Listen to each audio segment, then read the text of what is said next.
أعوذ بالله من الشيطان الرجيم.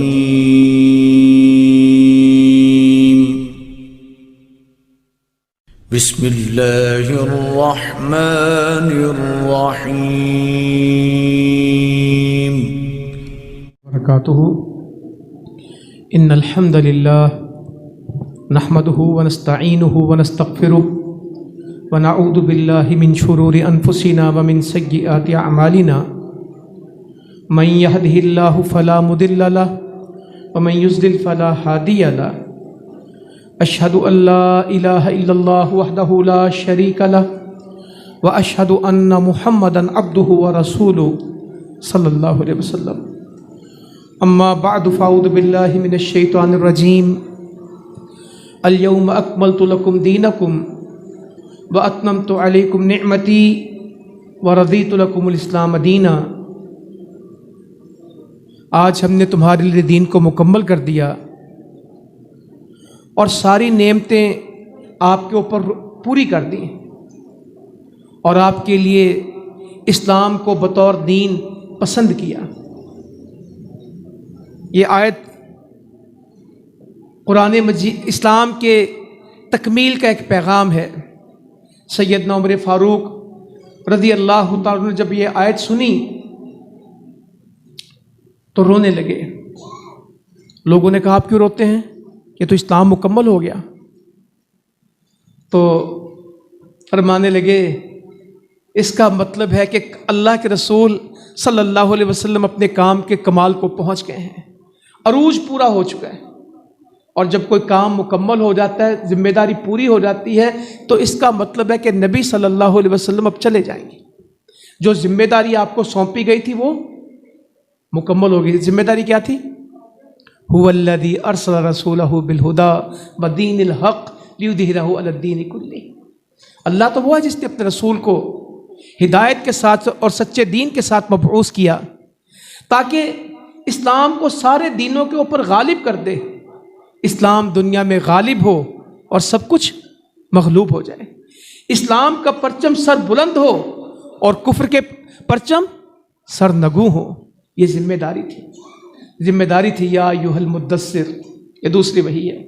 قم فانذر وربک فکبر وثیابک فطہر. اے چادر لینے والے، اماں جی خدیجہ سے کہا نا زملونی زملونی، میرے اوپر چادر ڈال دو. لقد خشیت علی نفسی، میں تو قد خشیت علی نفسی، مجھے تو اپنی جان کے بارے میں ڈر ہے کہ میری جان نکل جائے گی. چادر لے لی تھی، ایک گھبراہٹ تھی.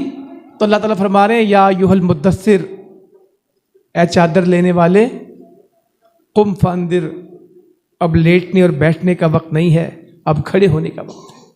قم قیام کسے کہتے ہیں؟ نماز میں قیام کسے کہتے ہیں؟ کھڑے ہونے کو، قائم ہونے کو. ڈرا ان کو وربک فکبر، اپنے رب کی کبریائی بیان کر. یہ ذمہ داری آپ کی. وثیابک فطہر، اور ان کے کپڑوں کو، ان کے ظاہر کو، سب کو پاک کر دے. یہ تمہاری ذمہ داری ہے. یہ ذمہ داری لگی تھی. کوہ صفا پہ اعلان کیا تھا قولوا لا الہ الا اللہ تفلحوا، لوگو لا الہ الا اللہ کہہ دو، کامیاب ہو جاؤ گے. کوئی مانتا نہیں تھا. اس پیغام کے اوپر لوگوں نے استقبال کیا، محبتیں پیش کی یا پتھر مارے، تھپڑ مارے اور کہا کیا تو ہمیں بیوقوف بنانا چاہتا ہے؟ کیا تم نے ہمیں اس بات کے لیے جمع کیا تھا؟ سب اپنے بھی بیگانے ہو گئے. ورقہ بن نوفل نے کیا کہا تھا؟ اماں جی خدیجہ جب لے کے گئیں رضی اللہ عنہ، کہنے لگی میرے چچا کے بیٹے اپنے بھتیجے کی بات سنو، کیونکہ وہ ان کا کیڈر کزن کا تھا اور اللہ کے نبی صلی اللہ علیہ وسلم کی عمر چھوٹی تھی. تو کہنے لگی چچا کے بیٹے اپنے بھتیجے کی بات سنو. تو آپ نے ہیرا کا سارا واقعہ سنایا. تو ورقہ نے کہا یہ تو وہی ناموس ہے، یہ تو وہی فرشتہ ہے جو موسیٰ علیہ السلام کے پاس آتا تھا. اوہو، ایک وقت آئے گا کہ شہر کے لوگ تجھے یہاں سے نکال دیں گے. اسلام کی دعوت آسان نہیں ہوتی، اسلام کے رستے پہ چلنا آسان نہیں ہوتا. یہ پھولوں کی سیج نہیں ہے، یہ کانٹوں کا بستر ہے. یہ بہت پرخار اور پرخطر رستے ہیں. جو کہتے ہیں نا کہ میٹھا میٹھا یہ نہیں چلتا، اسلام تو خون مانگتا ہے۔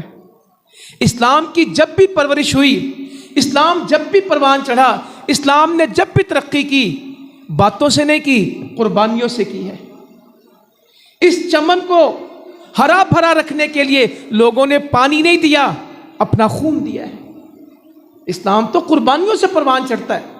تو ورقہ کہنے لگے اس شہر کے لوگ تمہیں یہاں نکال دیں گے۔ آپ حیران ہوئے۔ ورقہ کہنے لگے کاش میں جوان ہوتا، اتنے بوڑھے تھے کہ آنکھ نہیں کھلتی تھی، اپنی انگلی سے آنکھ کھول کے آپ کو دیکھا تھا۔ ورقہ بن نوفل کی اتنی عمر تھی اس وقت، تورات کے عالم تھے، مکہ کے اندر تورات آتی تھی، زبور کے عالم تھے، یہودیت کو جانتے تھے۔ کہتے کاش میں اس وقت جوان ہوتا، میں تمہارا ساتھ دیتا اور تمہاری مدد کرتا۔ ایک بوڑھا آدمی تو یہ کہتا ہے، آج مسلمانوں کے جوان مرد عورتیں یہ کہہ رہی ہیں کہ ہم اسلام کے مددگار بنیں گے، ہم دین کے مددگار بنیں گے، ہم دین کے پہرے دار بنیں گے۔ میری زندگی میں اسلام کو فائدہ پہنچ رہا ہے یا میری وجہ سے، میرے تشخص سے، میرے تعارف سے اسلام ایک تانا بن رہا ہے یا اسلام ایک تعریف بن رہا ہے؟ اور چھڈو مسلمانوں انہاں داڑھی والا دا پتہ یار، اے نمازیاں دا پتہ سارے، اور کیڑا مسلمان ہے؟ آج تعارف یہ ہے۔ آج میری وجہ سے لوگ اسلام کو گالی دیتے ہیں یا اسلام کو قبول کرتے ہیں۔ میں اسلام کے رستے میں رکاوٹ ہوں یا اسلام کے رستے میں دعوت ہوں؟ یار یہ ڈرون کافی ہو گیا، لوگ ڈرون زیادہ دیکھ رہے ہیں اور مجھے کم سن رہے ہیں۔ جو یہاں بیٹھے نہیں سنیں گے، گھر جا کے کتنے سنیں گے؟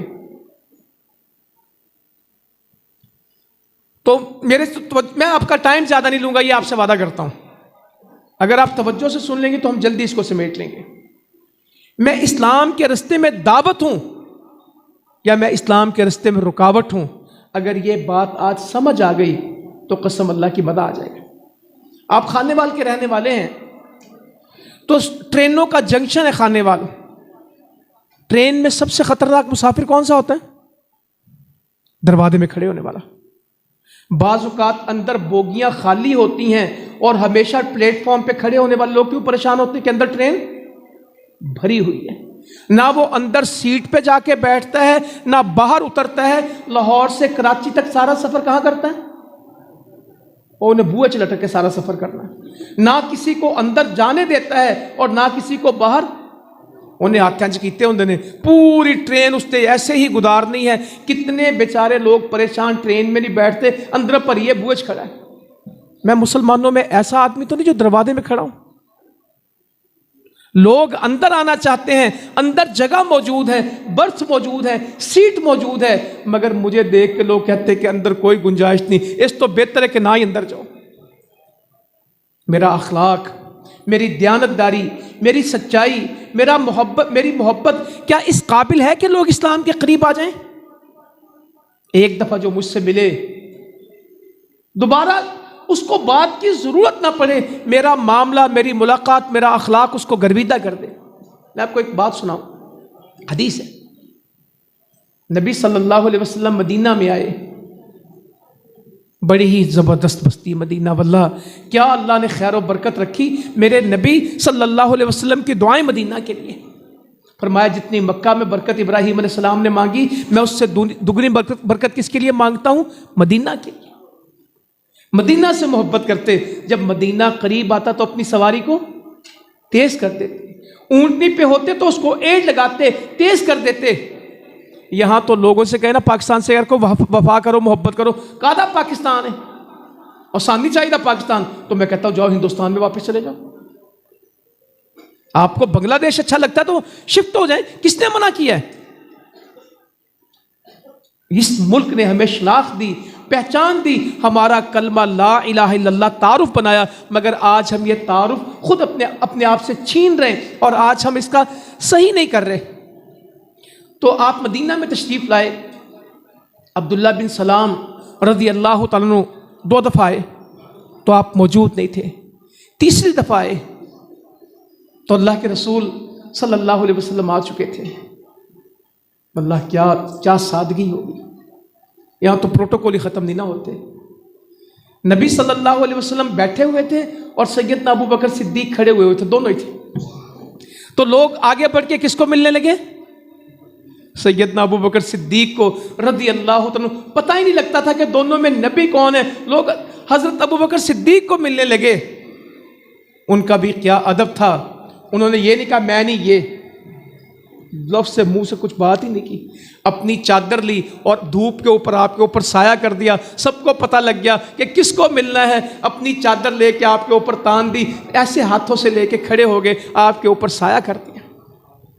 وہ تو لوگ ہی عظیم تھے. واللہ میرا دل چاہتا ہے کہ ہم سیدنا ابو بکر صدیق کو، سیدنا عمر فاروق کو، خلفائے راشدین کو، عشرہ مبشرہ کو، اپنے صحابہ کو، اپنے بچوں کو ایک دفعہ پڑھا دیں، ان کی زندگی سنا دیں، سمجھا دیں. مگر کون سنائے گا جسے خود آتی ہو.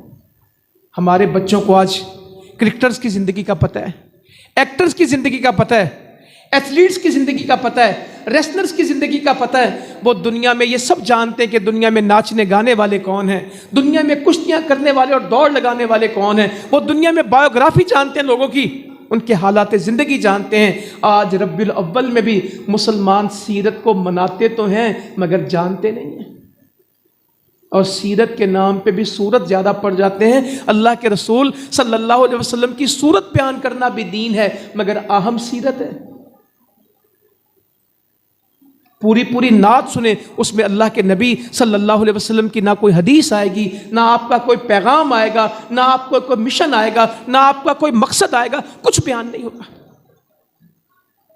تو میں آپ کسی پہ تنقید نہیں کر رہا، میں اللہ کے واسطے دعوت دیتا ہوں کہ اپنے آپ کو ہم سنبھال لیں، ہم اپنے آپ کو بچا لیں. ہم بہت دور جا رہے ہیں، ہم اس دلدل میں دھنس رہے ہیں کہ جس میں اسلام کے علاوہ ہمیں باہر نکالنے کا رستہ نہیں ہے. ہمیں پلٹنا ہوگا اللہ کی طرف، ہمیں پلٹنا ہوگا اللہ کے نبی صلی اللہ علیہ وسلم کی حدیث کی طرف. تو عبداللہ بن سلام آئے تیسری دفعہ رضی اللہ تعالیٰ عنہ، تو اللہ کے نبی صلی اللہ علیہ وسلم کو دیکھتے کے ساتھ کیا فرمانے لگے؟ کہنے لگے اس چہرے میں جھوٹ نہیں ہے. کہتے جیسے ہی رخ انور پہ، جیسے ہی چہرہ مبارک پہ میری نگاہ پڑی، بات سنی کوئی نہیں تھی، کچھ نہیں سنا تھا. ہاں اپنی یہودیت میں یہ باتیں پڑھی تھی کہ ایک نبی آئے گا، سب ان کے انتظار میں تھے. کہتے جیسے ہی چہرے پہ میری نگاہ پڑی پھر مجھے سمجھ آ گئی کہ یہ چہرے میں جھوٹ نہیں، بغیر کچھ سنے بولے اسلام قبول کر کے، صرف چہرہ دیکھ کے. کوئی ہے جو آج میرے نبی کی اس محبت کو اپنائے؟ ہمارے چہروں میں بھی کوئی ایک رتی اس پہاڑ میں سے ایک ذرہ ہمیں مل جائے، اس سمندر میں سے ایک قطرہ ہمیں مل جائے، اس سورج میں سے ایک کرن میرے نصیب میں آ جائے. اگر تو میں سیرت کے ساتھ جڑ گیا اور سنت رسول صلی اللہ علیہ وسلم کے ساتھ جڑ گیا، میری زندگی دعوت بن جائے گی، مجھے تقریر نہیں کرنی پڑے گی، میرا عمل لوگوں کو دعوت دے گا. آج مسلمان باتیں زیادہ کرتے ہیں یا عمل زیادہ کرتے ہیں؟ باتیں تو بہت ہیں بابا، ٹی وی کے اینکروں سے سنیں، مسجد کی تقریروں میں جا کے سنیں، جلسوں میں جا کے سنیں. تقریر بہت ہے اور تاثیر تو عمل میں ہوتی ہے. اس وقت کمی کس چیز میں؟ یہ جو روز روتے کاروبار نہیں ہے، اور ہمارے معاشی حالات بہت تنگ ہیں، اور ہماری چیزیں بہت خراب ہیں. کیا ملکی حالات کی وجہ سے ہمارا کاروبار خراب ہے کہ ہم بے عمل ہو گئے اس وجہ سے ہمارا کاروبار خراب ہے؟ بولیں. ایک اور بات آپ سے کہنے لگا ہوں، تھوڑی سی یہ بھی سن لیں، اچھا لگے گا.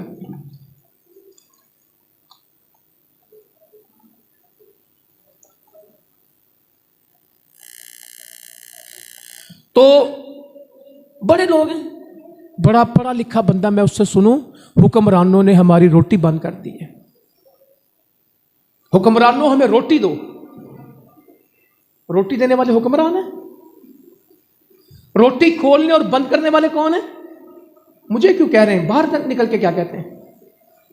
لہو مقالید السماوات والارض یبسط الرزق لمن یشاء ویقدر. زمین و آسمان کی چابیاں اللہ کے ہاتھ میں ہیں، جس کا چاہے رزق بڑھا دے اور جس کا چاہے رزق کم کر دے. فی السماء رزقکم وما توعدون. رزق زمین میں نہیں ہے، زمین میں ملتا ہے، آتا آسمان سے ہے. کا رزق تو آسمانوں میں ہے جس کا وعدہ کیا گیا. ہم عمل میں بھی کھوٹے ہو گئے. مجھے تو یہ ڈر لگتا ہے ہم عقیدے کے مسئلے میں بھی آہستہ آہستہ کمزور ہو رہے ہیں. آج ہمارا رب اللہ تو ہے, کہتے یہی ہیں الحمدللہ رب العالمین, مگر نماز پڑھنے کیوں نہیں آتے؟ کہ اگر دکان سے اٹھ کے چلا گیا تو کاروبار میں نقصان ہو جائے گا, گاہک چلا جائے گا. ہم نے عملی طور پہ رب کس کو قرار دیا ہے, دکان کو یا اللہ تعالیٰ کو؟ جو دکان بند کر کے مسجد میں نہیں جاتا اس وجہ سے کہ اگر دکان بند کی تو پیسے کہاں سے آئیں گے, اس کا عملی رب کون ہے؟ یہ کس کی پوجا کر رہے ہیں؟ یہ ایک دو ہیں کہ ہزاروں ہیں؟ کہ مارکیٹوں کی مارکیٹیں, ظہر بھی گزرتی, عصر بھی گزرتی, مغرب بھی. ایک آدمی مجھے کہنے لگا حالات بہت خراب ہیں, کاروبار نہیں ہے, مندے ہیں, کچھ نہیں بچتا, لٹے پڑے. میں نے کہا کہ آپ کی عصر کی نماز رہ گئی؟ کہنے لگا یہ کیا بات ہوئی؟ تو میں نے کہا حدیث میں آتا ہے کہ جس کی عصر کی نماز رہ گئی اس کا مال بھی لٹ گیا, اس کی اولاد بھی ختم ہو گئی, اس کی ہر چیز برباد ہو گئی. جس کی عصر کی نماز ہمیں جس سے 2000 کم زیادہ ملے اس کو نقصان ہوتا ہے, یا جس کی عصر کی نماز رہ جائے اس کا نقصان ہوتا ہے؟ کتنے لوگ کہتے ہیں یار آج عصر رہ گئی میں برباد ہو گیا. کپاس میں نقصان ہو تو ان کا نقصان ہے, چینی میں نقصان ہو تو ان کا نقصان ہے, کاشتکاری مزدوری میں نقصان ہو تو ان کا نقصان ہے, دین میں نقصان ہو جائے تو ان کا کوئی نقصان؟ قل ان الخاسرین الذین خسروا انفسهم واہلیہم یوم القیامہ الا ذلک هو الخسران المبین. اے نبی ان سے کہہ دیجئے, قرآن ہے, یہ جو خسارے کی باتیں کرتے ہیں ان خسارے والوں سے کہہ دیجئے کہ سب سے زیادہ خسارہ کون اٹھا گیا؟ جو اپنی جان کے بارے میں, اپنے خاندان کے بارے میں, اپنے بارے میں, اپنی اولاد کے بارے میں قیامت کے دن نقصان اٹھا گیا, کھلم کھلا واضح نقصان کر گیا.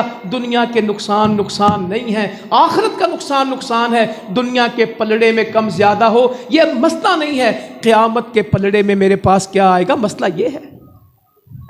اپنے بچوں کو پیسے بنانے کی مشین بنا رہے ہیں یا جنت کا راہی بنا رہے ہیں؟ بولنے تو صحیح, مجھے بھی سکون ہو کچھ.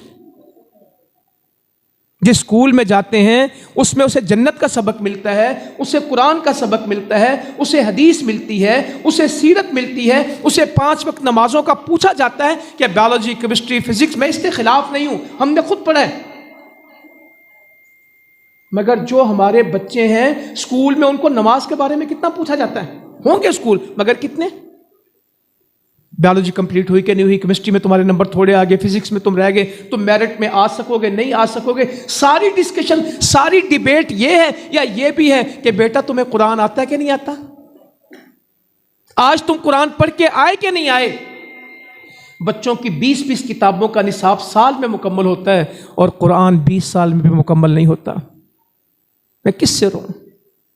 اس گھر کو آگ لگی گھر کے چراغ سے. یہ جو کاروبار کو روتے پھرتے ہیں اور حکومتیں بھی پریشان, عوام بھی پریشان, مزدور بھی پریشان, تاجر بھی پریشان رہیں گے اس وقت تک جب تک اللہ کے دین پہ دوبارہ نہیں آئیں گے. سیرت کا جلسہ اتنا اہم نہیں ہے, سیرت پہ عمل اہم ہے. ہوتا کیا, میں چند باتیں جو میرے ذہن میں تھی آپ سے بیان کر دوں. کاش دین مکمل ہو گیا, ہم نے تمہارے لیے دین پورا کر دیا, اپنی ساری نعمتیں آپ کو دے دی. تو ہم ایک ٹاپک آج میں اپنے اس موضوع میں لوں گا, وَأَتْمَمْتُ عَلَيْكُمْ نِعْمَتِي, میں نے ساری نعمتیں آپ کو دے دی ہے نبی صلی اللہ علیہ وسلم. نعمت کیا ہوتی؟ ایک جز ہے میرا. نعمت کیا ہوتی اگر میں اپنے میاں چنو, خانے وال, سارے علاقوں سے آئے ہوئے مہمانان کو یہ سمجھا سکا کہ نعمت کیا ہوتی ہے, بات ہو جائے گی. یہاں لوگ سود کے پیسوں سے گاڑی لیتے ہیں اور کئی سود کو اسلامی کہہ رہے ہیں. آج اسلامی بینک کھلے ہیں, سارا نظام وہ ہے اور اس کا نام کیا ہے؟ اسلامی بینک, اور اندر جو سود ہے اس کا نام کیا ہے؟ بولنے تو صحیح, اسلامی سود.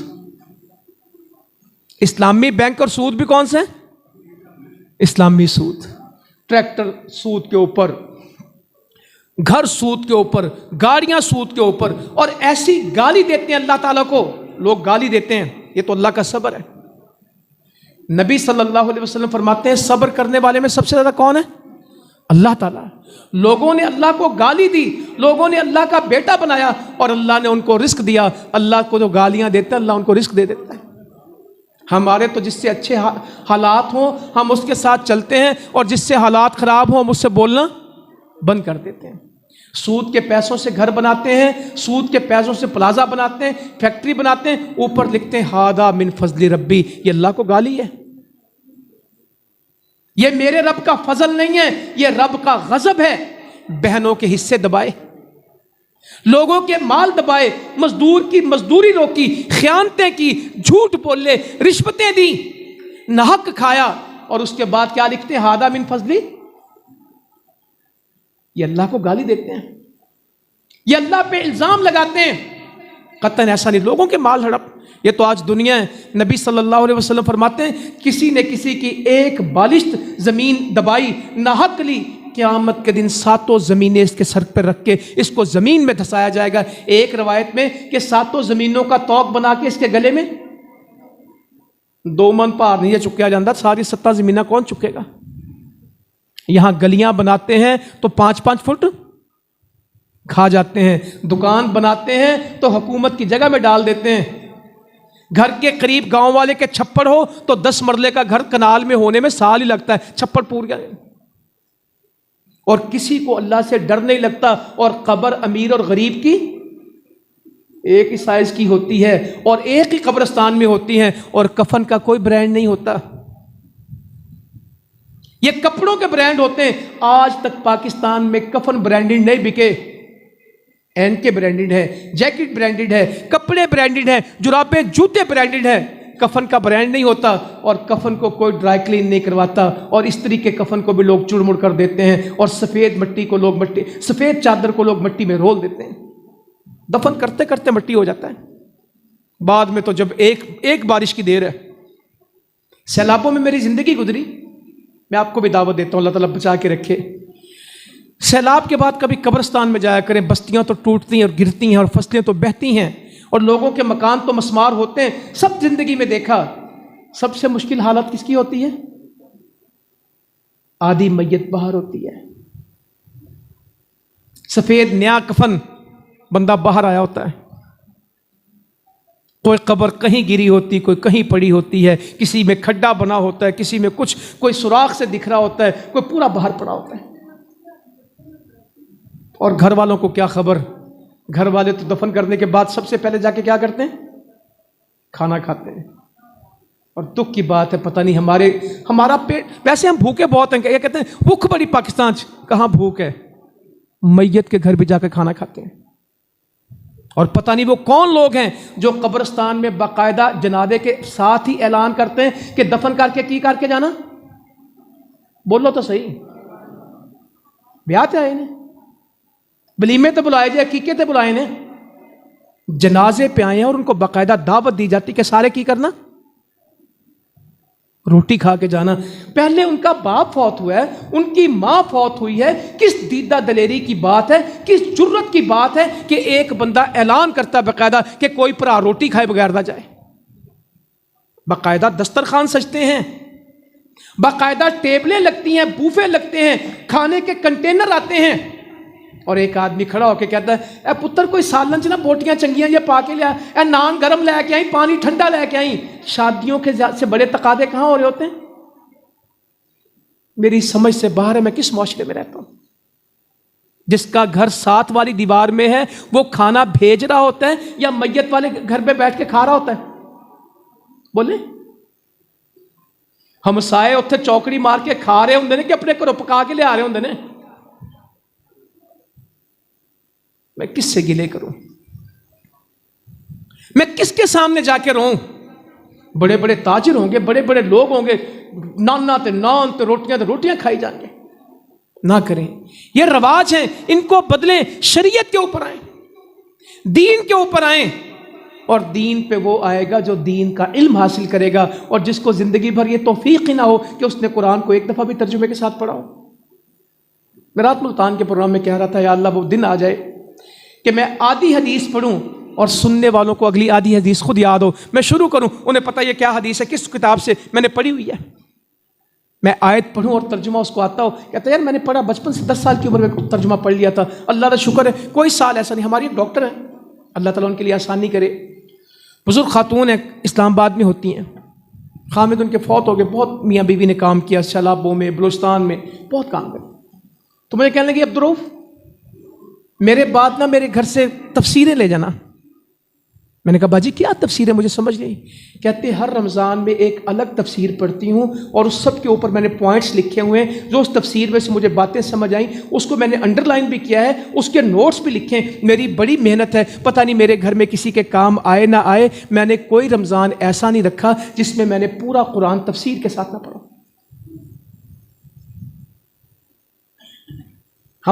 ہمارے لوگ، میں مسلمانوں سے پوچھتا ہوں، تفسیروں کا تحفہ زیادہ دیتے ہیں کہ تفسیریں پڑھتے زیادہ ہیں؟ کچھ بولیں، آپ بولیں گے تو میں بولوں گا. تحفہ بھی دیں. قرآن مجید سے بڑھ کے کوئی تحفہ نہیں کسی کو دینے کے لیے.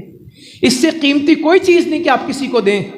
ہدایت کی اس سے بڑی کوئی چیز نہیں، مگر تحفہ سب سے پہلے کس کو دیں؟ اپنے آپ کو، اپنے گھر کو، اپنی اولاد کو، اپنے بچوں کو. تو ہم بہت دور جا رہے ہیں، اللہ تعالیٰ ہمیں قریب لے آئے. تو وقت بہت ایسے پھسلنے والا ہے، جس دنیا میں ہم جا رہے ہیں یہ ہماری ہے نہیں. یہ دھوکہ ہے، ہم سے پہلے کو بھی لگا اور ہمیں بھی. اس سے پہلے ایک نسل تھی وہ مٹ گئی اور ہمیں، اور کل ہم مٹیں گے اور ایک نئی نسل کالونیوں میں بیٹھی ہوگی. پتہ بھی نہیں ہوگا کل جہاں ہمارے باپ دادا جانور چراتے تھے، گائے بھینسیں بکریاں چراتے تھے، آج وہاں ڈیفینس اور بحریہ بن گئی ہیں. جہاں آج ہمارے گھر ہیں، کل پتہ نہیں یہاں کیا بن جائے گا. جن دیہاتوں میں جانے کا رستہ نہیں تھا وہاں موٹر وے گزر گئے، اور آنے والے 25 سالوں کے بعد کیا ہوگا؟ ہمارے گھروں میں تار والا فون نہیں تھا، ہمارے بچوں کے پاس لیپ ٹاپ اور رنگین موبائل ہیں. اگلی نسلوں کے پاس کیا ہوگا کوئی جانتا بھی نہیں ہے. جن کے لیے ہم اتنے پاگل ہوئے جاتے ہیں کہ اللہ کی دین، شریعت، نماز تک چھوڑ چکے ہیں، کہیں واپس آ جائیں. سیف اللہ بھائی آگے ماشاء اللہ. اللہ تعالیٰ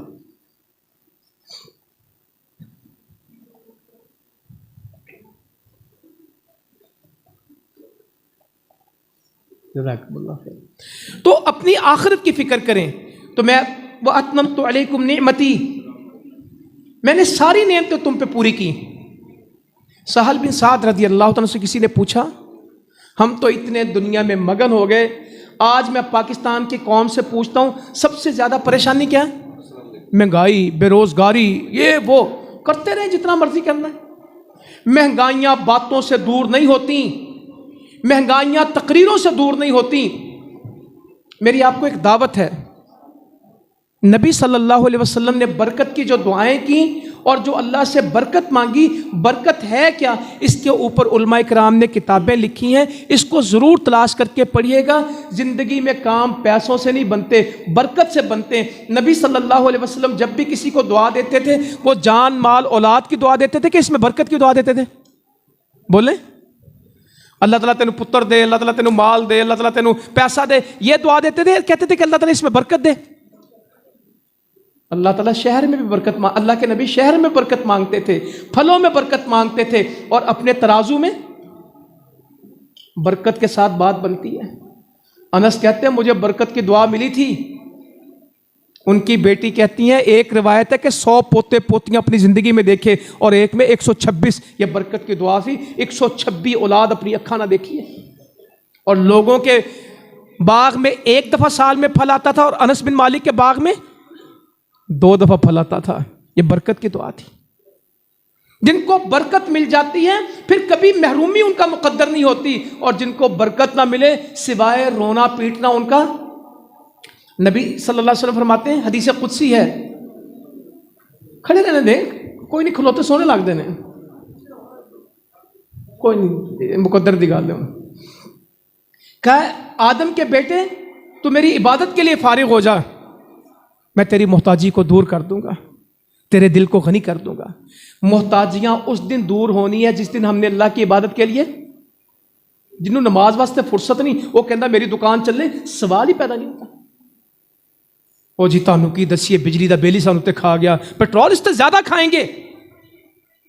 یہ حدیث قدسی کے آدم کے بیٹے تو میری عبادت کے لیے فارغ ہو، میں تیری محتاجی کو دور کر دوں گا، میں تیرے دل کو غنی کر دوں گا.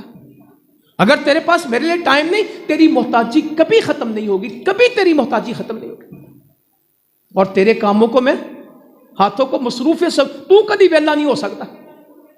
یہ آج کل ایک سروے چل رہا ہے کہ کتنے لوگ واش روم میں موبائل استعمال کرتے ہیں، تو میرے لیے حیران کن تھا کہ کو بے شمار تعداد وہ ہے جو واش روم میں جا کے بھی کیا استعمال کرتی ہے.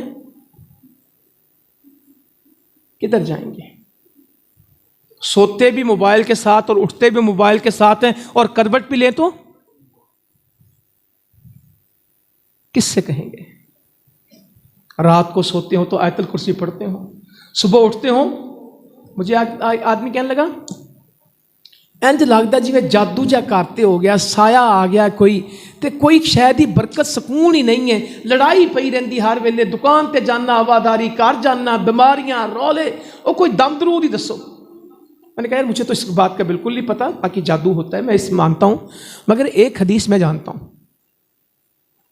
نبی صلی اللہ علیہ وسلم فرماتے ہیں بندہ رات کو سو رہا ہوتا ہے تو شیطان اس کی گردن پہ 3 گریں لگا دیتا ہے، 3 گانٹھیں لگا دیتا ہے. اور یہ گانٹھیں لگانا اصل میں کیا ہے؟ وَمِن شَرِّ النَّفَّاثَاتِ فِي الْعُقَدِ، یہی جادو ہے نا، کہ میں اس شر سے پناہ مانگتا ہوں جو وہ گروں کے اوپر پھونکے مارتا ہے شیطان. تو شیطان خود آ کے جس کی گدی پہ، جس کی گردن پہ 3 گریں لگائے، وہ بندہ کیسا ہوگا؟ سب پہ ہی لگاتا ہے وہ تو. اللہ سے اس نے مانگا ہوا میں سب کو گمراہ کروں گا، اللہ نے اس کو مہلت دی ہوئی، کہا جو میرے ہوں گے میرے ہوں گے، جو نہیں تو نہیں. یہ تو اس نے دعا کی ہوئی نا. کیا کریم رب ہے جس نے شیطان کی بھی دعا سنی، اور کیسے مسلمان جو کہتے ہیں کہ میری دعا ہی نہیں سنی جاتی. میں نے ایک آدمی سے کہا کہ یار پاکستان کے حالات اگر مشکل ہیں تو دعا کیا کرو، اگر کشمیر میں آپ کو کوئی مایوسی ہے تو دعا کیا. وہ کہتا دعاواں نہ کچھ نہیں ہوتا، بتھیریاں دعاواں کیتیاں، کوئی دعاواں نہ ملک ٹھیک ہونا. اس قدر خراب ہو گئے عقیدے میں اور مایوسی میں، اس قدر ڈوب گئے کہ دعا کے بارے میں بھی کیا کہتے ہیں؟ دعاواں نہ کچھ نہیں ہوتا، بتیریاں دعاواں کیتیاں نے، کوئی حالات دعاواں نہ ٹھیک ہو جانے نے. سوشل میڈیا نے اتنا پیک کر دیا ہے، اعصاب کو اتنا جکڑ دیا ہے اور دماغ کو اتنا کیپچر کر دیا ہے کہ وہ دعا کے بھی منکر دعاواں نہ کیتا ہے. یہ نہیں کدی ٹھیک ہو سکتا، کدی کشمیر آزاد نہیں ہونا. میں کہا تو کرانا ہے؟ کہتا نہیں، میں کس نے کرانا ہے؟ رب نے.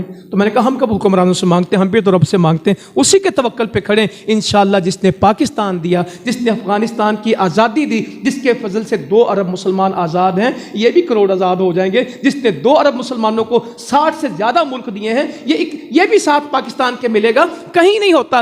تو کیوں مایوس ہوتا ہے؟ رب سے دعا کر. وہ دعا پہ بھی قائل نہیں.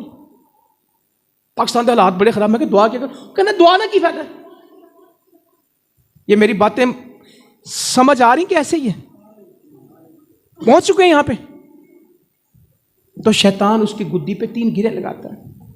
اللہ کا بندہ اٹھتا ہے اور دعا پڑھتا ہے، یا اللہ ہمیں توفیق دے کہ ہم اٹھیں اور دعا پڑھیں. اٹھتے سر موبائل چیک کر کے تے واٹس ایپ تے فیس بک تے منہ تے چھٹے مارے تے نکل گئے. کوئی دہی لین، کوئی نان چنے لین، کوئی بچے نے اسکولے چھڈن، کوئی کدھر. وہ اٹھتا ہے اور دعا پڑھتا ہے الحمدللہ الذی احیانا. اور پھر ایک گرہ کھلتی، وضو کرتا ہے تو دوسری گرہ کھلتی، نماز کے لیے کھڑا ہو جائے تو سارا دن حشاش بشاش رہے گا، فریش. حدیث ہے دکان میں جائے گا خوش، گھر میں خوش، لوگوں سے حشاش بشاش ملے گا. اور اگر اٹھا ہی نہ تو 3 گریں لگی رہتی ہیں. اور شیطان اس کے کان میں، شیطان کے واش روم کا نام بتائیں. آپ کے گھر میں بڑے قیمتی واش روم ہیں، کموڈ لگے ہیں، فلش لگے ہیں، انڈین بھی لگے ہیں، اینگلو بھی لگے ہوئے ہیں، اور اسپینش ٹائلیں بھی لگی ہوئی ہیں، اٹیلین فٹنگز بھی لگی، بہت کچھ لگا ہے آپ کے واش روم میں. مسلمانوں کے گھروں میں سب سے مہنگی چیز کیا ہے بتائیں؟ ڈرائنگ روم مہنگا کہ واش روم؟ واش روم مہنگا ہے. 2 چیزوں پہ تو پیسے لگائیں، ایک کچن پہ اور ایک واش روم پہ. جب کسی قوم کی مت ماری جاتی تو وہ پیسے فلش پہ لگا دیتے ہیں، وہ پیسے پیشاب پہ لگا دیتے ہیں. جب کسی قوم کو ہدایت ملتی تو وہ پیسے مسجد پہ لگا دیتے ہیں. جب اللہ تعالیٰ کسی کے مال کو قبول کرتا ہے تو وہ اللہ کے رستے میں خرچ ہو جاتا ہے، اور جب اللہ تعالیٰ کسی کے مال کو مردود کرتا ہے تو پیشاب اور پخانے میں بہہ جاتا ہے. وہ اینٹ روڑے پتھر ایلومینیم میں لگتا ہے مال. ایک بندہ کہنے لگا میرے گھر تے ماشاءاللہ پیور سٹیل دے ٹکن نے گٹراں دے. میں کہا تو سونے دے لوا، جدو اللہ نے تیرے پیسے گٹر واسطے رکھے تو لائے تھے. تعارف کراتے ہیں باقاعدہ کہ ہمارے گھر کے گٹر کے ڈھکنے کس چیز کے؟ سٹیل کے. میں کہا سونے دے لواؤ، کیونکہ تہاڈے پیسے گٹر واسطے نے. باقاعدہ کہتے ہیں ہم نے پیسے کہاں لگائے؟ بتائیں تو صحیح. گٹر پہ. خوش قسمت ہے جو کہتے ہیں ہاں مجھے کسی نے لکھ کے بھیجا. کچھ لوگ مکانوں پہ خرچ کرتے ہیں, کچھ دکانوں پہ خرچ کرتے ہیں, کچھ کارخانوں پہ خرچ کرتے ہیں, اور کچھ مسلمانوں پہ خرچ کرتے ہیں. بہترین خرچ کس کا ہے؟ کہنا تو بڑا سوکھا میرے لیے بھی, مگر جب حساب کتاب کریں گے تو نکلے گا. اینڈ رزلٹ کیا آئے گا؟ بیلنس کیا آئے گا؟ اگر فائلنگ کریں گے, اس کو الگ الگ اس کا پورشن کریں گے تو مسلمانوں کے لیے کتنا ہوگا, دکان کے لیے کتنا, اور مکان کے لیے کتنا. تو یہ ہے دوسرا, کان میں پیشاب کیا. میں عربی میں پڑھوں گا بھائی, اردو میں میری ہمت نہیں ہے پڑھوں. سارا دن خبیث النفس رہتا ہے. فجر کے بعد اس نے کام شروع کیا, گریں اس کے لگی ہوئی ہیں, کان میں اس کے شیطان کا پیشاب ہے. اور عربی میں کہتا ہوں, اردو میں میرے میں ہمت نہیں کہ میں اس عربی کے ٹکڑے کو اردو میں بیان کروں. عربی میں بتاتا ہوں, سارا دن وہ کیا رہتا ہے؟ خبیث النفس. اب اس کو برکت مل جائے اس آدمی کو جس کی حدیث کے اندر اس کا یہ نام لکھ دیا گیا ہے, ایدی دکان چ پوری پی جائے, لکھی کتنے؟ اس کی کھیتی پوری ہو جائے, لکھا کہاں ہے؟ زکوٰۃ اس کی پوری نہیں, عشر اس کا پورا نہیں, نماز اس کی پوری نہیں, قرآن اس کا پورا نہیں, داڑھی اس کی پوری نہیں, پردہ اس کی عورت کا نہیں ہے, سچ اس کے کاروبار میں نہیں, ترازو اس کا ٹھیک نہیں. میرے نبی کہتے ہیں جب تمہارے ترازو خراب ہو جائیں گے, ناپ تول میں کمی کرو گے, تم پہ قحط آئیں گے, تم پہ معاشی بدحالی آئے گی, تم پہ تنگ دستی آئے گی. تمہارے حکمران کون ہوں گے؟ ظالم. کیوں نعرے لگاتے ہیں؟ ترازو ٹھیک کر لیں. کلو چیز دینے جائیں تو 900 گرام ملتی ہے. میں نے دودھ والے سے پوچھا یہ کلو دودھ تو نہیں؟ کہندا کچا کلو ہے. یہ کون سا کلو ہے؟ کچا کلو 800 گرام والا ہے. حافظ صاحب 20 روپے بتاؤ, پکا کلو دیاں گا. ایک کچا کلو اور ایک سیمنٹ والے سے کوئی 50 کلو لکھا ہے, نکلا تو نہیں پورا. کہندا سانو کی پتا ہے, لوہا خریدنا ہو, سریا خریدنا ہو تو سب سے بڑی ٹینشن کیا ہے؟ تولے گا کون پورا. پیٹرول ڈلوانا ہو تو سب سے بڑی پرابلم کیا ہے؟ پیمانہ کس کا پورا ہے. امرود والے کے سامنے کے امرود اور پیچھے کے امرود. کیا ہم اپنی اصلاح بھی کریں گے یا صرف رولا پائی رکھیں گے کہ او حالات بڑے خراب ہیں, کوئی واپس بھی آئے گا؟ منڈی سے سیبوں کی پیٹی لے آئیں, آموں کی پیٹی لے آئیں, میاں چنو کے آم لے جائیں. سب سے اوپر اور ہوں گے, اس سے نیچے اور ہوں گے, اس سے نیچے اور ہوں گے, تو سارے تو تھلے تے پرالی تے اخبار ہوں گے.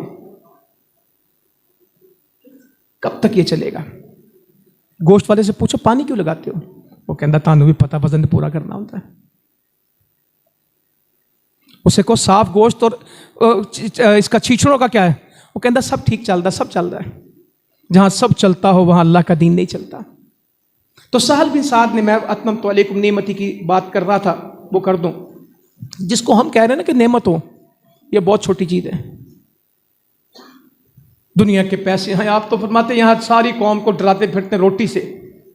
ہر بندے نے, ہر سیاستدان, ہر حکمران, ہر میڈیا اینکر, پورا میڈیا اس بات پہ لگا کہ تانوں بھوک تو ڈرائے, تو بھوک پائے گی. میرے نبی قسم کھاتے ہیں, اللہ کی قسم مجھے اس بات کا غم نہیں کہ تم پہ بھوک آئے گی. ایک طرف سارے آپ کو بھوک سے ڈرا رہے ہیں, اور نبی کس بات کی قسم کھا رہے ہیں؟ واللہ مل فقران تخشا علیکم, اللہ کی قسم میں اس بات کو جانتا ہوں. اللہ کے نبی کہتے ہیں تم پہ بھوک نہیں آئے گی, قسم ہے کہ تم پہ بھوک نہیں آئے گی.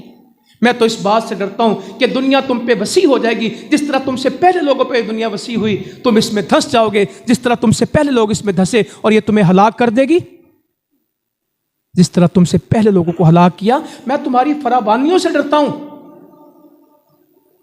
ایک حدیث میں کیا, تیرا ڈنگر کھا کھا کے جگالی بھی نہ کرے, یا ہلاک ہو جاتا ہے یا ہلاکت کے قریب چلا جاتا ہے. مال وہ ہے جو اپنی ضرورت کے مطابق لے, اور جہاں اس کا حق ہے وہاں استعمال کرے. ضرورت سے کے مطابق لینا ہے, اس سے زیادہ نہیں لینا. ہم خواہشات کے غلام ہیں یا ضرورتوں کے پابند ہیں؟ خواہشیں تو بادشاہوں کو غلام کر دیتی ہیں, اور صبر غلاموں کو بادشاہ بنا دیتا ہے. قوم میں صبر زیادہ ہے یا بے صبری؟ آپ جس معاشرے میں رہتے ہیں, جس میڈیا کو سنتے ہیں, جس سوشل میڈیا میں, جس یوٹیوب کو ہر وقت دیکھتے ہیں, جس فیس بک میں, اس میں شکر کی تربیت ہو رہی ہے شکوے کی؟ بولیں. جو پولیٹیکل ایٹماسفیئر بنایا جا رہا ہے, جو گراؤنڈ کریٹ کی جا رہی ہے سیاستدانوں کی, یہ شکر پہ مبنی ہے شکوے پہ؟ یہ آپ کو اپنے ملک کے متعلق اللہ کا شکر گزار بناتی ہے. اللہ تم نے پھل دیے، نعمتیں دی، فصلیں دی، امن دیا، گھر دیا، سکون دیا، 19-20 مسئلے بھی ہیں. اے اللہ ہم تیرے شکر گزار ہیں، ہم تجھ پہ راضی ہیں اس پہ کہ ساڈے کو کچھ نہیں، لٹے پے. دونوں میں سے کون سا رویہ آپ کو دیا جا رہا ہے؟ لگے رہو. بطور پاکستانی 70 سال میں ہم نے ادارے کمزور کیے ہیں، حکومتیں کمزور کی ہیں، قوم تو بہت مضبوط ہوئی ہے. 70 سال میں ہم سب نے اپنے مکانوں میں ترقی کی کہ تنزلی، گاڑیوں میں، کپڑوں میں، تعلیم میں، بچوں کے لیونگ سٹینڈرڈ میں. مگر کی کہنے سانو اس ملک سے کبھی بھی کچھ. اور اگر حکومتیں کمزور ہوئی ہیں تو ملک نے کی ہیں کہ کرپشن نے کی ہیں؟ اس سیاسی گندے نظام نے کی ہیں. اور جن لوگوں نے ان کو چنا، ان لوگوں نے اس میں فالٹ. اس ملک میں کسی چیز کی بھی کوئی کمی نہیں. ایک پاکستان کیا، اس کے برابر 4 پاکستان ہو، اتنا اناج غلہ اس ملک میں اگتا ہے، ختم نہیں کر سکتے. اتنا پیٹرول، گیس، تانبا، سونا، چاندی اس ملک میں موجود ہے کہ دنیا اس کا تصور نہیں کرتی. وہ چترال سے سفر شروع کریں اور یہ تھرپارکر تک چلے جائیں، اور چمن سے شروع کریں، وزیرستان چلے جائیں، یہ آپ خیبر سے جائیں اور کراچی اور گوادر کے بندرگاہوں تک پہنچ جائیں. کس چیز کی کمی مجھے بتائیں؟ کمی کیا ہے اس ملک میں؟ ایک اچھی قیادت کی کمی ہے، اور اللہ کے شکر کی کمی ہے، اور اللہ کے دین پہ عمل پہ کمی ہے، اور نبی مکرم صلی اللہ علیہ وسلم کی سیرت پہ عمل پہ کمی ہے. تو سہل سے پوچھا کہ ہم تو روتے ہیں نا، زندگی کچھ اور تھی. کیا اللہ کے نبی صلی اللہ علیہ وسلم نے کبھی چھنے ہوئے آٹے کی روٹی کھائی تھی؟ ہمارے گھر میں تو ذمہ داروں نے گھر چ بھی ان کیڑا آندا ہے فائن آٹا. ذمہ داروں کے بچے بھی اب سفید روٹی کھاتے ہیں، وہ بھی سرخ آٹے کی روٹی. فلور مل میں چلے جائیں نا، سوجی الگ ہو رہی ہے، میدا الگ ہو رہا ہے، پتہ نہیں کیا کچھ الگ ہو رہا ہے، چوکر الگ ہو رہی، باقی پتہ نہیں کیوں دجا بک رہا ہے، اور بڑے خوش ہو کے کھاتے ہیں اے روٹی. تو سہل سے کسی نے پوچھا، سہل بن سعد سے، اللہ کے رسول صلی اللہ علیہ وسلم نے کبھی چپاتی کھائی تھی، چھنی ہوئی باریک روٹی؟ کہنے لگے کہ نہ کبھی چھنی ہوئی روٹی کھائی تھی، اور نہ کبھی آٹا چھاننے کی چھنی دیکھی تھی، زندگی میں چھنی دیکھی نہیں تھی. پوچھنے والے نے پوچھا پھر کھاتے کیا تھے؟ کہنے لگے کہ ہم چھاننے والی چیز اور پیسنے والے آٹے کو پیستے تھے، پھر پھونک مار کے چھلکا اڑا دیتے تھے، موٹی پکا کے کھلا دیتے تھے. کبھی چھنے ہوئے آٹے کی روٹی نہیں کھائی. سیف اللہ بھائی کو اللہ تعالیٰ توفیق دے، انہوں نے کتاب لکھی، سارے خلفاء پہ کتابیں لکھی، تفسیر بھی لکھی، قصص الانبیاء بھی لکھے انہوں نے، الحمدللہ بہت کام اللہ نے ان سے لیا. خلفاء راشدین کے اوپر کتاب لکھی، تو اس میں سیدنا عمر فاروق رضی اللہ تعالیٰ کے کچھ واقعات یہ لے کے آئے ہیں. یہاں ملک مقروض ہے اور حکمرانوں کے پاس اتنا پیسہ کہ گن نہیں سکتے. سیدنا عمر فاروق زخمی تھے اور بالکل آخری دن تھے، اور اپنے بیٹے سے پوچھ رہے تھے ہمارا کتنا قرض ہے؟ بیٹے نے کہا 86,000. 22 لاکھ مربع میل کا فرمانروار مقروض تھا، اور قوم کے پاس اتنا پیسہ تھا کہ رکھنے کی جگہ نہیں تھی. تھوڑا نہ بہت کہتے 86,000 کے مقروض ہیں ابا جی، اور پیوند والے کپڑے پہنتے تھے، اور جہاں دل چاہتا جھاڑی کے نیچے پتھر سر کے نیچے رکھ کے سو جاتے تھے، اور راتوں کو جاگتے تھے. لوگوں کے حالات کیا ہیں؟ ہم سے لوگ پوچھتے کون سی سیاست کرو گے؟ دین میں بھی کوئی سیاست ہے؟ ہاں، ان کے لیے باتیں ہیں جنہوں نے دین نہیں پڑھا، جنہوں نے صرف یہ لیگیں دیکھی ہیں، یہ پارٹیاں دیکھی، اور اسی کے طلسم میں اور اسی کے جادو میں شکار ہیں. سیدنا ابو ہریرہ سے کسی نے کہا رضی اللہ عنہ، آؤ ہم نے ایک بکری روسٹ کی، پوری سالم بکری ہم نے بھونی، آؤ. کہنے لگے میں نہیں کھاتا. نبی صلی اللہ علیہ وسلم اس دنیا سے رخصت ہو گئے، اور آپ نے اور آپ کے گھر والوں نے 3 دن مسلسل کبھی گندم کی روٹی سے پیٹ نہیں بھرا تھا، کبھی 3 دن ایسے نہیں آئے تھے کہ آپ نے پیٹ بھرا. ہمارا 3 وقت کا کھانا ہے کہ 3 دن میں ایک کھانا ہے؟ کیا مدینے سے مشکل حالات ہو گئے؟ مگر ہمارا ماڈل مدینہ نہیں ہے، کوئی بنگلہ دیش بتاتا ہے، کوئی ہندوستان بتاتا ہے، کوئی یورپ بتاتا ہے، کوئی جاپان بتاتا ہے۔ مسلمانوں ہمارا رخ مدینے کی طرف ہے، مکہ کی طرف ہے یا یورپ جاپان کی طرف؟ بتائیں آپ ترقی کس کو دیکھتے ہیں؟ امیر محترم ایک دن بیٹھے ہوئے یا تقریر کر رہے تھے، مجھے یاد نہیں ایگزیکٹ، بڑی پرانی بات ہے، وہ کسی نے سوال کیا، سے بڑی مجلس تھی، امیر صاحب ہم 21ویں صدی میں داخل ہو رہے ہیں، یہ نیا سال شروع ہو رہا تھا 2000 کا، مسلمان دنیا کے چیلنجز کو کس طرح میٹ کریں گے، ہم آگے کس طرح پرفارم کریں گے، ہم کس طرح ریفارمز کریں گے کہ ہم آگے بڑھ سکیں؟ آپ کے پاس کیا ترقی کا زینہ ہے، کیا آپ کے پاس فارمیٹ ہے، کیا آپ کے پاس پروگرام ہے کہ ہم آگے بڑھیں؟ امیر صاحب سے سوال ہو گیا، صحافی بھی، عوام بھی، ہمیں آگے بڑھنا ہے، ہمیں دنیا کے قدم کے ساتھ قدم، یہ جو ہم روز باتیں کرتے ہیں، شان لے کے شان نس ملانا ہے، ہمیں دنیا میں آگے نکلنا ہے، دنیا چاند تک پہنچی، اسی کتنے؟ سمجھ بھی دین کے ساتھ آتی ہے۔ امیر صاحب کہنے لگے ہماری ترقی آگے بڑھنے میں نہیں ہے، 1400 سال پیچھے مدینے میں جانے میں ہے، ہم 1400 سال پیچھے جائیں گے تو ترقی ہوگی، ہم آگے جائیں گے تو ترقی نہیں ہوگی۔ جب تک رخ مدینے کی طرف نہیں ہوگا ہم آگے نہیں بڑھ سکتے، رخ امریکہ کی طرف ہوگا تو کان پھڑے رکھو گے،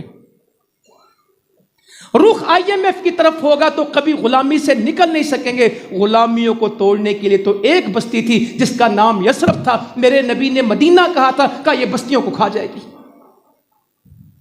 اتنی سی کھجوروں کی بستی تھی، دنیا کے نظاموں کو توڑ گئی، دنیا کی سلطنتوں کو ختم کر گئی، دنیا کی ایمپائرز، وہ پرشین تھیں، وہ رومن تھیں، دو ہی ایمپائرز تھیں، ایک پرشینز تھے ایک رومنز تھے، دونوں کا ستیہ ناش ہوا، کوئی ملا تک نہیں، اور اسلام شرق و غرب اور شمال و جنوب میں چھا گیا، روٹی نہیں تھی۔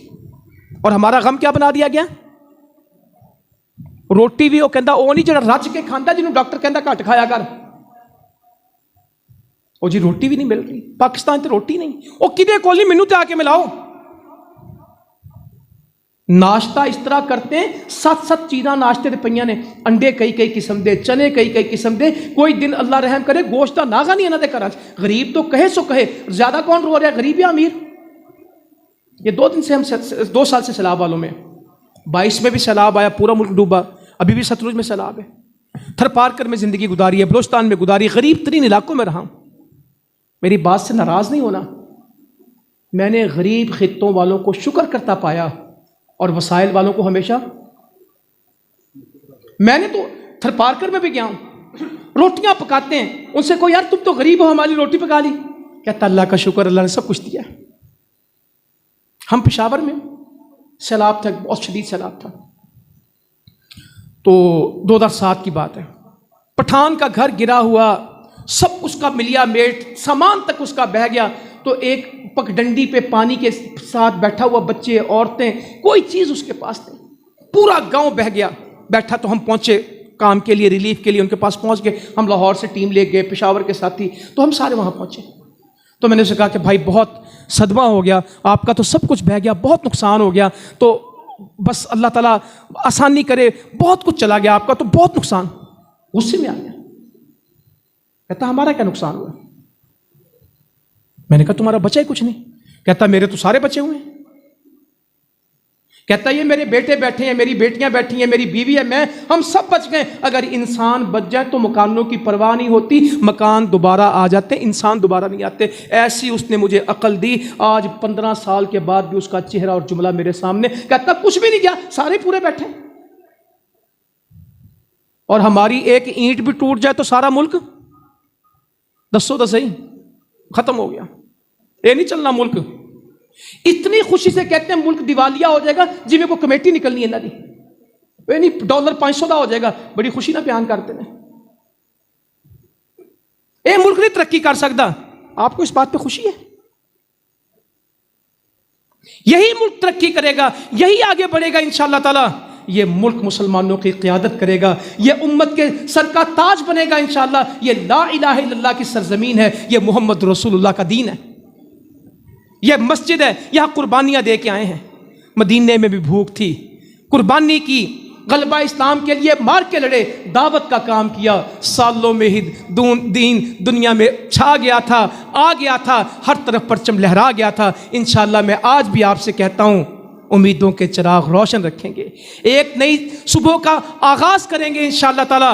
ہم مایوسیوں کی بات نہیں کریں گے، مغرب میں جائیں گے تو ڈوب جائیں گے، مشرق میں جائیں گے تو سورج نیا نکال لیں گے۔ اللہ تعالیٰ عمل کی توفیق دے۔ جزاکم اللہ خیرہ وما علینا الا البلاغ۔